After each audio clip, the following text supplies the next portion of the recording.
Hello friends, എല്ലാവർക്കും welcome to info for life channel.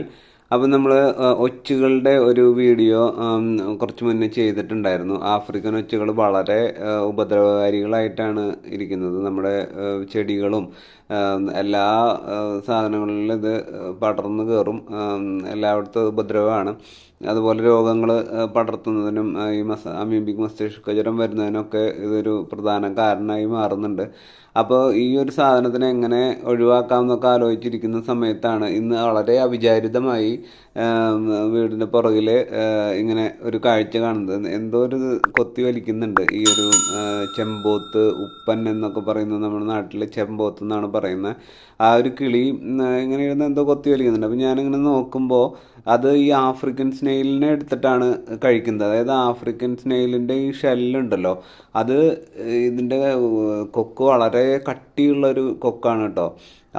അതുകൊണ്ട് പൊട്ടിച്ചിട്ട് ഷെല്ല് പൊട്ടിച്ചിട്ട് ഇതുപോലെ കുടഞ്ഞ് അത് അതിൻ്റെ അകത്തുനിന്ന് ആ സ്നെയിലിൻ്റെ ആ ഒരു ഇതുണ്ടല്ലോ, മാംസം ഉണ്ടല്ലോ, അത് മാത്രം അത് പുറത്തോട്ടെടുത്ത് അത് കഴിക്കുകയാണ്. നോക്കുമ്പോൾ ആ ഷെല്ല് വലിയ ഷെല്ലാണ്. ഞാൻ കാണാതെ അവർ ഒളിച്ചിരുന്നിരുന്ന നമ്മുടെ ചെടിച്ചട്ടികളുടെയൊക്കെ ഇടയിൽ ഇവർ ഹൈഡ് ചെയ്തിരിക്കും. അപ്പോൾ അങ്ങനെ ഒളിച്ചിരിക്കുന്ന ഈ ആഫ്രിക്കൻ സ്നെയിലിൻ്റെ ഇതാണ് ഒരു കൊത്തി പറിച്ചെടുത്ത് അതിൻ്റെ അകത്തുനിന്ന് ഷെല്ല് പൊട്ടിച്ചിട്ടാണ്, ഇത്രയും നല്ല ഹാർഡായിട്ടുള്ള ഷെല്ലാണ്, അത് ഇവർ പൊട്ടിച്ചിട്ടാണ് ഈ ഒരു സ്നെയിലിനെ ഇവരെടുത്ത് കഴിക്കുന്നത്.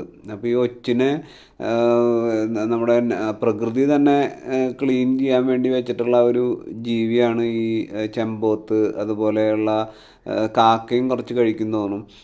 അതുപോലെ ഈ പെരിച്ചാഴി അങ്ങനെയുള്ളവരും കഴിക്കുന്നതൊക്കെ പറയുന്നുണ്ട്. പക്ഷേ ഇതിപ്പോൾ ലൈവായിട്ട് എനിക്കിങ്ങനെ കാണാൻ പറ്റി. അപ്പോൾ ഞാൻ നിങ്ങൾക്കൊന്ന് ഷെയർ ചെയ്യാമെന്ന് വിചാരിച്ചു. അപ്പോൾ നമ്മുടെ വീടിൻ്റെ അടുത്തൊക്കെ ചെമ്പോത്ത് വരുന്നുണ്ടെന്ന് വെച്ച് കഴിഞ്ഞിട്ടുണ്ടെങ്കിൽ അതിനെ ഓടിച്ചു വിടരുത്. ഇതിനൊക്കെ നമ്മളിങ്ങനെ നമ്മുടെ പ്രകൃതിയിൽ നാച്ചുറലി ഉള്ള അവരുടെ ഈ ഒച്ചിൻ്റെ പെഡസ്റ്റേഴ്സാണ് ഇതൊക്കെ. അപ്പോൾ അവർ പിടിച്ച് തിന്നോളും. അപ്പോൾ കുറേയൊക്കെ അങ്ങനെ കുറയും. കാരണം നമുക്കിപ്പോൾ ഈ ചെടികളുടെ ഉള്ളിൽ, കടയ്ക്ക്, ചെടിച്ചട്ടിയുടെ അടിയിൽ, സൈഡിലൊക്കെ നമുക്ക് പോയി നോക്കുന്നതിന് പരിമിതികളുണ്ട്. പക്ഷേ ഇവർ എല്ലാതിൻ്റെ ഉള്ളിലും പോയി ഇതുപോലെ കുറ്റിച്ചെടികളൊക്കെ ഉണ്ടെന്ന് വെച്ച് കഴിഞ്ഞിട്ടുണ്ടെങ്കിൽ അതിൻ്റെ ഉള്ളിലൊക്കെ പോയി അവർ തപ്പി കണ്ടുപിടിച്ച് അവർ അതിനെ തീർക്കും. അപ്പോൾ അതൊരു നല്ലൊരു രീതിയാണ്. ഇതുപോലെയുള്ള ഉപ്പനും ചെമ്പോത്തൊക്കെ വീടിൻ്റെ അടുത്ത് വരുന്നുണ്ടെങ്കിൽ അവരെ ഓടിച്ചു വിടാതെ അവരെ കൊണ്ട് തന്നെ ഈ ഒച്ചിനെയൊക്കെ നമുക്ക് പരിസരത്ത് നിന്ന് നിർമ്മാർജ്ജനം ചെയ്യാൻ സാധിക്കും. അപ്പോൾ ഇങ്ങനെയുള്ള